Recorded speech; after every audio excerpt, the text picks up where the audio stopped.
You're listening to Real Restaurant Radio, the show that inspires up-and-coming restaurant and bar owners, along with current operators, to pursue their passion in the restaurant business. I am your host, Kostas Lazanas, and I'm joined, as always, with my good friend, Cary Hodson.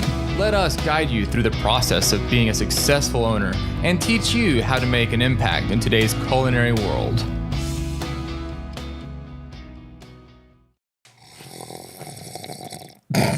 Good morning, Cary. How are you doing? Getting in that first cup of coffee. How's coffee this morning? Good. Hey, what's going on, guys? Kostas Lazanas with Real Restaurant Radio, episode 6. Today is October 3rd. Somewhere around there. 2018. Yeah.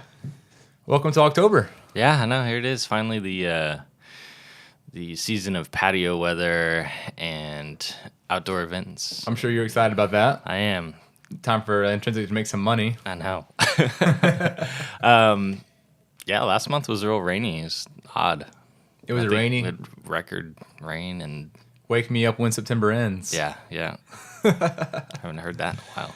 Wow. Yeah, we did a Taste of Firewheel. That's actually where me and you kind of met for the first time. It's where we saw each other in action at the same time. Yeah. We talked to each other a little bit. You came over, you bought a few beers, and then you helped me with my my little keg, what's it called? Kegerator? Is that what it is? No. Jockey Box. Jockey Box. Yeah. That's what it's like. Jockey Box is a cooler with a coil in it that you run your beer through. And, it has taps on the back end. Which I need to use it more often. We it's all just do. hanging out in my storage unit right now. Well, cool, man. Yes, Taste of Firewheel. Festivals are going full-blown right now. I think we talked a little bit about that in the last podcast. But Garland had their Oktoberfest, their first annual, hopefully, Oktoberfest this past weekend at the same time you were at the Taste of Firewheel. So how'd that go? It was great. We did a 0.5K, which is a half a kilometer race. That sounds intense. It wasn't. It was basically a lap around the square. So yeah, what is that? 500 meters? Yeah. Mm-hmm. But it was nice. It was 250 runners maybe. Bands all day. We had we just christened our tap truck. We drilled some taps through Whoa, wait a minute. Tap truck. What is that? We just kind of took our catering van and decided it should be multi-purpose and drilled some holes in the side and using it as a jockey box, basically. So tell me how that worked. Like, you drilled holes in the side of your van. How scary was that to put holes in your van? Yeah, I have this van with 500 miles on it, and I'm taking a drill bit to it. So, it was a little nerve-wracking, but... So that what you did, you had to take a drill bit, and you actually drilled physical holes through the thing? Yeah, hole saw through the... You know how the windows are metal? Mm-hmm. Yeah, just through one of the windows. Okay, so you drilled the holes, and I guess you put like the rubber padding or whatever that you needed to put in there. I mean, you know how to set up a... Yeah, it's just like setting up a regular tap. It's just your wall is a van instead of a cooler wall or You need extra cushion you need to put in there since it's like riding and vibrating and stuff, or is it able to handle all that? I put a piece of plywood in the back to stabilize the whole thing, because if you're pulling on the taps, the metal's kind of thin and you bending don't and stuff. Yeah, and the kind of little black spacer in the front, I noticed is kind of digging into the car wrap, so I might consider something else in the future, but we'll see. So far, so good. Well, that's exciting. I'm sure there's a lot of laws and regulations that go into place whenever you're a mobile beer vendor, so I'm sure... Still figuring that out. Yeah. So for those of you looking to do that, which I've seen a few of those around the United States, but I'm sure you have to definitely sit down and have a really strong cup of coffee with your local alcohol governing body. Well, the way it works for us is we have a beer and wine license. You have a RM license, which probably only exists in in Texas, but I can sell beer and wine, and I can sell to go. You can sell beer, wine, and liquor, but you can't sell to go. And so if we're in a close enough proximity to our front door, TABC said we could serve outside, basically. Okay. So that's kind of how we do it. If we drove our van across the street... Yeah, things change a little bit. You have to get a special event permit, and you have to do it 10 days in advance, and it gets exponentially more expensive if you're late to getting the permit. And I think you've done that in Garland a few times. It's $250. Yeah. 231 for, I think. I think. I've might done it so be many times. Exactly. But I've been late. I had to drive all the way across to Arlington, which is about an hour away to go get it, like last minute type thing. It's gonna be signed and. Well, now they're getting more expensive. It's like $1,000 if you get it last minute. Okay, wow. So definitely get it in early if you're planning on doing that. We're looking into a license that'll allow us to cater beer and wine. It's called a catering license, correct? Yeah, there's a carter's license. Cartage, yeah. But that's just transportation. To transport it. And then there's another license for serving without having to get a special event permit. But there's certain rules around it, I think, that are like you can't past midnight. Just serve to the public anywhere. You have to tell them where you're going. There has to be a certain type of physical barrier in the drinking area. So basically, it's going to be limited to private events where we're not selling directly to the public, where it's a wedding situation or corporate event. And I think so many people who are looking from the outside don't realize all the hurdles that we have to go through just to be able to sell a beer to someone or sell, make that Jack and Coke. There's a lot that goes into that Jack and Coke. It's a lot. So a background check for one. Yeah, there you go. So they want to know everything about you, where all your money comes from, and where it's going. And you just went through an audit, right? You went through a TABC audit just now? Yeah. So I just got back from Colorado. Knock on wood. I'm sorry. Sorry that vibrated the camera there. But yeah, that's definitely haven't gone through that yet, and I don't want to. Well, we haven't gone through the big sales audit, the comptroller one, where they come and they look and make sure your food sales are higher than if that applies to you, than your alcohol sales, and they look at all of your invoices of where you've bought alcohol from, which I'm sure you have in a file cabinet somewhere that's probably, maybe 1,000 pages deep by now. Maybe. Sure. And then they look at all your alcohol sales, make sure you're not bootlegging, I guess. I don't know how they can compile all that information, man. I wouldn't want to be. I think as long as they're like scaring businesses and going and doing like detailed audits, I think people are staying on their toes and being cautious. And I hope so. I mean, I'm not going to risk my business and my license to give away beer. I don't really get it. I think what's good now is like I could just call like my sales rep up and they're going to have all the paperwork too, in addition to what I have as well. They should. So, and they want to make sure it matches, because they can get audited and then come to see your stuff, or you could get audited and they want to see their stuff. Sure. Yeah, it's crazy. So careful who you partner with, and just keep track of what you buy. That's Throw it in a folder. That's it. But our audit was just a manufacturing audit, because we make beer. So it was an audit on our excise taxes, because we have to pay taxes on beer that we make before we sell it. Okay. And then sales tax is the other audit that you would get. Wow. Tax. Yep. Yeah. Death and taxes, right? Those are the only two things that they say are inevitable. So they wanted to see all of our reports and wanted to say, well, the confusing part was they said, okay, so you reported that you made this much beer. How do we know you made this much beer? It's like, I reported it on the on the form you gave me. I don't know. Was the agent cool, or was he? She was really nice. I think a lot of beer.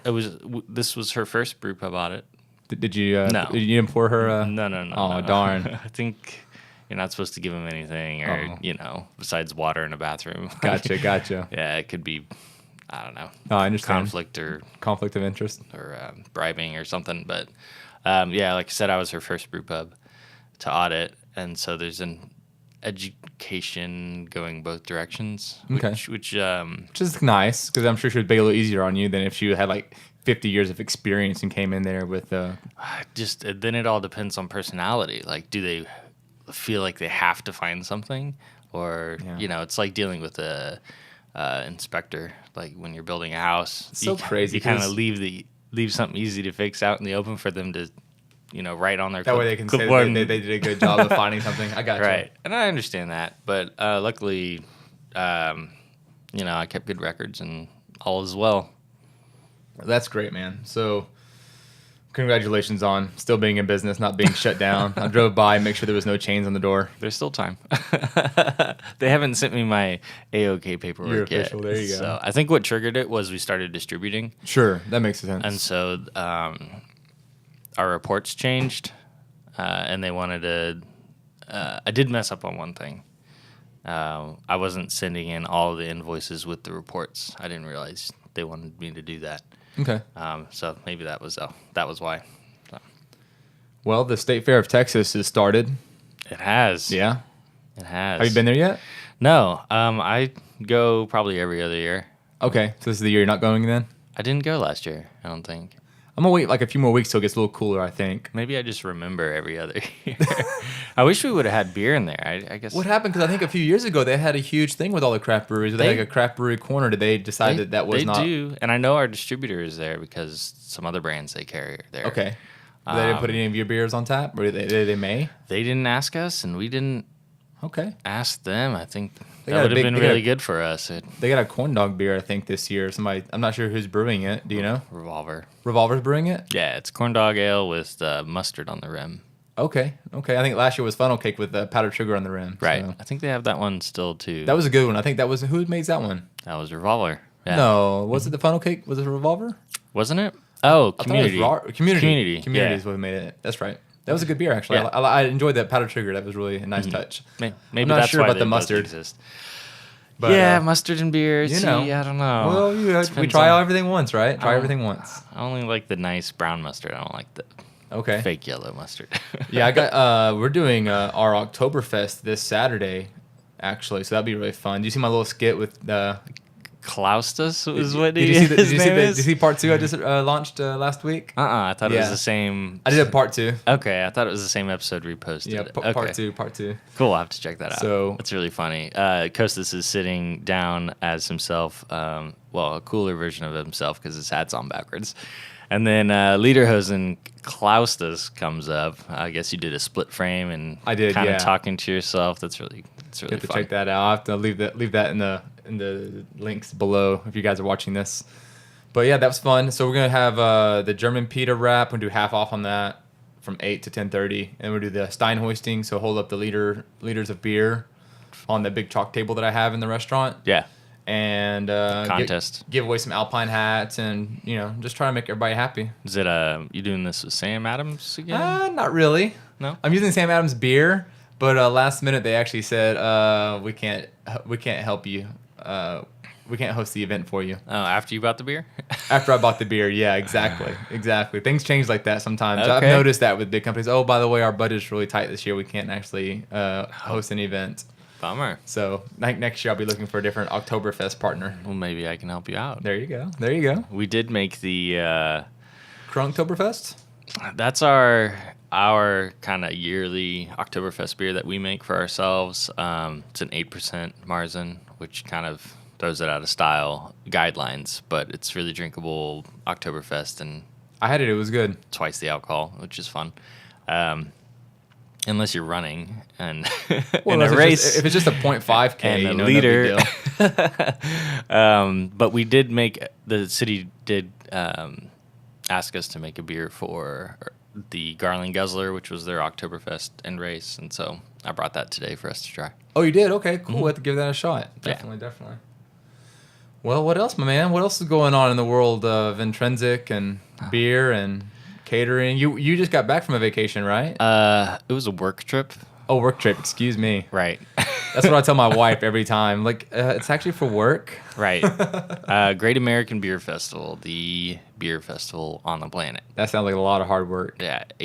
That's in Denver, right? Denver, Colorado? 8,000 beers. Yeah, it's at the convention center. It's huge. You could put like 4 football fields in there. It's insane. You tried all 8,000 beers? I tried. I tried to try. No, actually, I was pretty good. I only kind of would go to the places that I hadn't had their beer or something that I thought would inspire me that I could bring home with me. And then Sam Adams opened their Utopias. I guess Boston Beer Company opened their Utopias line, which is their 27% multiple barrel age blended beer. Is it a barley wine? What kind of beer is it exactly? I don't know what you would call it. It's a strong ale. I don't know. I was in line for that, and I was literally like one person behind sampling it at the Brewers Ball in Dallas. Oh, man, you gotta have it sometime. So it's so good. Is it more hype than? I mean, I've had it before, and I remembered it being really good, but that was maybe 6 years ago, and kind of like I've been around beer more since then, and I was thinking, yeah, it's probably just hype. Nah, it's actually really good. Maybe for our 100th episode, maybe we'll buy a bottle and have it if we here can and we'll find share one. It. Yeah, exactly. Maybe like $2.50 a bottle or something like that. I think Something like that. that's $250, not $2.50. Right. But it's different than other beer. It's more still, and you can open the bottle and drink some. It's flat, basically, and put it back on the shelf. You kind of treat it like a liquor. It's flat. It's a flat ale. Yeah, definitely. Cool. And we were on the side of the booth when it opened, and they were pouring off the side, and we got a sample, and then like there was no one to the side again. We were just standing there, and we put our arms out and got another pour. Wow. And then look at you go. And then we got another pour, and so it went. Wow, 3 pours, huh? Wow. 0 to 100 really quick. That's crazy. But yeah, it's great. We visited as many breweries as we could, made some connections. Everyone's really friendly. Went to New Train, met some of our friends up there. Avery went to their new facility. It's an amazing facility. Went to Fort Collins to check out New Belgium because I was with a couple guys who hadn't been there yet.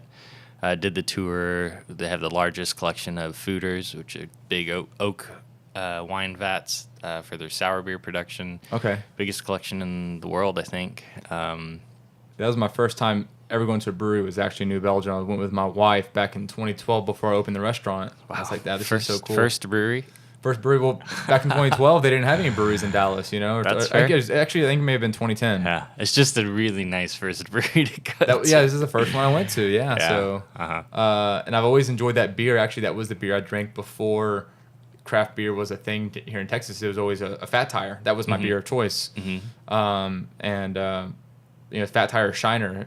I would go for Fat Tire Shiner, and then this whole craft beer revolution occurred, and now it's right. So we're getting more local. Exactly, right? Exactly. So, well, cool, man. You just got back from the beach, right? Yeah, I went to Florida. That was great. Took some time with the family. Spent some time with the family. I've really been diving into this whole YouTube thing, and it's like creating all these videos, and that's been like the biggest thing that I've been working on. And it's like all this video editing and putting out content, putting out videos. I think people are enjoying them. Yeah. I don't know if they appreciate them as much as the energy that I put into them, but I think it helps me stand out from the crowd. Definitely stay relevant, or on the forefront of people's mind.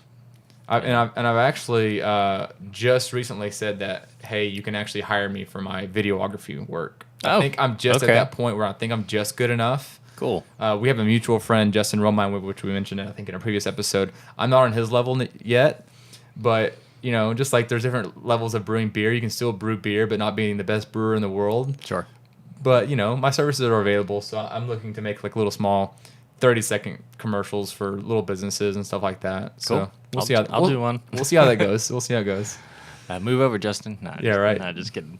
No, he came and videoed a new commercial for us yesterday. Oh, he did? I didn't know that. So yeah, I went with him actually on some guy rented a Lamborghini and a jet to do a proposal with his girlfriend, and I helped him shoot a video there. Jet? Well, he didn't actually fly the jet. He just rented it so he can take a picture in front of it. He's trying to represent the lifestyle of the rich and famous, so he rented everything. Wow. That's not my style, though. Okay. Interesting proposal. To each their own. But ring better be big enough because that's all she cares about. Yeah, right. Exactly. How's kind of balancing the YouTube recording everything, life and. Well, life starts at 3 a.m. sometimes. So, or it ends at 3 a.m. or it starts at 3 a.m. My wife is like, you need to be home by 9 p.m. or 10 p.m. the latest. You have a family, you have kids. And I'm like, well, I'm okay. So I'll shut it down. And I get it, And I think we just talked about this a little bit before we got on the air. It's like balancing work and family. And we've said this a million times. We'll probably say it a million more times. It's just like, something's got to give, Is it your health? Is it your family? Is it your work? Like something's got to give. And yeah, so lately I've been actually waking up at 3 a.m. sometimes to sneak in and edit these videos, just because I don't want to sacrifice my family. It's like I'm sacrificing my health, you know. It's sleep. like, yeah, 3 hours of sleep. My wife's like, you only slept 3 hours. Are you on drugs? I'm like, no, honey, a lot of caffeine. Right. But yeah, it's crazy. And I think you deal with that too. I think we all deal with that as entrepreneurs. Anybody listening that owns a business or that's an entrepreneur, you know, like something's got to give. There's only so many hours in the day. And as efficient as you are, and you try to just like try to maximize your efficiency, at the end of the day, there's still so many hours. Well, I mean, hopefully she appreciates what you're doing too. So. I think they do, but I think it's the human nature of any wife or any husband, I guess, since it's 2018. Spouse. Any spouse, excuse me, be politically correct. But, you know, any wife that, you know, their husband works so many long hours, my wife is pretty understanding. I think there's a lot of other women out there that probably have a lot lower threshold than she does. But at the same time, you know, like, a wife's going to want her husband home with them, you know. That's kind of the way it works. Sure. So I get it, and I do try, and she gets where I'm at, and I get where she's at, so we try to have this, like, understanding of each other's open dialogue. Situations. Mm-hmm. Mm-hmm. So it's a situation. I mean, we're in a situation where we have to do these things. Right. So. Cool. I think you're doing a good job. I just saw my wife was actually watching one of your videos on vacation. She said, if you brought your camera to vacation, I'd kill you. You have no idea how much in trouble I got on for bringing my camera on vacation. She's like, can you put the camera away and just focus on the family?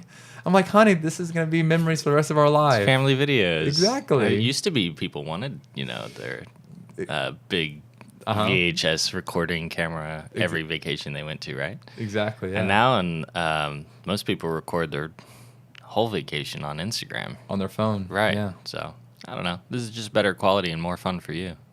So you had a good time though, huh? You had a good time in Colorado. Loved it. Recharged, rejuvenated. Mm-hmm. Good. Now we got a holiday season booking up and Christmas and all these things like that. Yeah, our head chef, pitmaster, is working on some kind of state fair style food as specials over the weekends, just to kind of pull in some of that traffic back from the fair. A cool idea that I saw a bar arcade up the street doing was, it's like a $5 entry to get in, and they do, you know, it's all you can play. It's called free play, and then they have a bar in there. If you have a fair ticket, like from your school or if work gave you a fair ticket, they'll take that ticket and let you in for free. I thought that was a neat. That's kind of a cool thing. Yeah. So even your stub, right? Like you don't have to actually give away your actual ticket. I think your actual ticket. Oh. So just trying to like pull back some of that. Gotcha. Yeah. That's a lot of people get free tickets and never use them either, go. or they're like, I don't want to go to the fair this year. But yeah, we do the deep fried baklava cheesecake. So anything deep fried, you know, if you use that word deep fried, people like that. Like, so make sure you use that word whenever you guys are making the menu. Yeah, we're doing our jalapeno cheddar sausage. We're making corn dogs out of them. Okay. Because that'd be awesome. Yeah. We're doing a Dr. Pepper injected braised brisket and then cutting it into chicken fried steak fingers. So I don't know what to call that yet. Deep fried Dr. Pepper. It's just Texas. Yeah, exactly. Well, that's cool. Yeah, you know, being a Greek restaurant, I can only do so much, but I definitely push it as hard as I can to bring in some of the, you know. There was one of my favorite things at the fair as far as deep fried trashy food goes was fried Thanksgiving. So it had turkey and like a little brown gravy and stuffing and cranberry, and it was in a ball, and then it was breaded and fried. I think if you did like a fried gyro with tzatziki sauce and that would work. Lamb and tomatoes and onions, that might be neat. R&D, I'll have to look at how to do that and make it happen. I'd eat it. Well, cool, man. So, yeah, Christmas time, holiday seasons, holiday parties, booking, busy time of the year for the general population, even a busier time of the year if you own a restaurant. Yeah. And we just started GrubHub, too. So we talked about that in the last episode. How'd that work out? Have you had your first... Nope. Have you turned it on yet? It's turned on, yeah. No one's bought anything yet? No, it hasn't come through yet. Wow, yeah. You'll start maybe something's wrong. I don't know. You'll start getting orders in My wife's actually in charge of it, so Okay. kinda, All right. I'm hands off on the whole thing. It must be nice. Yeah, it is. My delivery driver just got in an accident last night. Oh man, how do you deal with that? I don't know. I haven't really looked into it yet. Oh shoot, we talked about insurance and liabilities on a couple episodes back. Yeah, I have to call an insurance person today. And you didn't knock on the desk as hard I- that day. That Well, day. I call him. He was back at the restaurant washing dishes, so I guess it wasn't that bad. But I think he got rear-ended, so I think luckily that's like a good thing, right? It's kind like, of on their end. no one died, so it's always. But I think I'm a little desensitized because it's just like another thing. It's just like hot water heater's out. Oh, this broke. Oh, oven's out. So I think in the beginning I used to like freak out and be paranoid, and I'm just like, just another day in the life. Yeah, we lost a fryer while I was out of town. It just kind of happens. It's like just put some oil in a pot, turn it up. Just start. You got this. Or just call this person. Just make it. Just fix it real quick. Right. Yeah. Well, that's pretty much taking us to the end of today's episode. We just kind of It's already been 30 minutes. Well, getting close, man. Time flies whenever you're having fun over here at Real Restaurant Radio. So hopefully we will see you guys in the next episode. And Send in your questions. yeah, send in questions. We're having fun with this and doing this for you guys. I think at the time of this recording, we are still launching our website and stuff like that. So when you guys listen to all these, just know that that's kind of where we're at right now, building this whole thing out, figuring out sponsorships, figuring out affiliate marketing, and just different things that we can do to really impact and touch as many people as we can. Yeah, and I'd like to hear criticism on the quality of the podcast, and if they want to see more structure or just kind of content and what they'd like us to talk about. Yeah, I think as this thing evolves, I think we're going to start definitely get a little bit better formatting going on. This is all kind of new to us in this whole radio disc jockey world. We normally cook food and brew beer for a living. So anyway, thanks for putting up with us, guys, and thanks for listening. We definitely appreciate it, and we will see you guys in the next show. Cheers.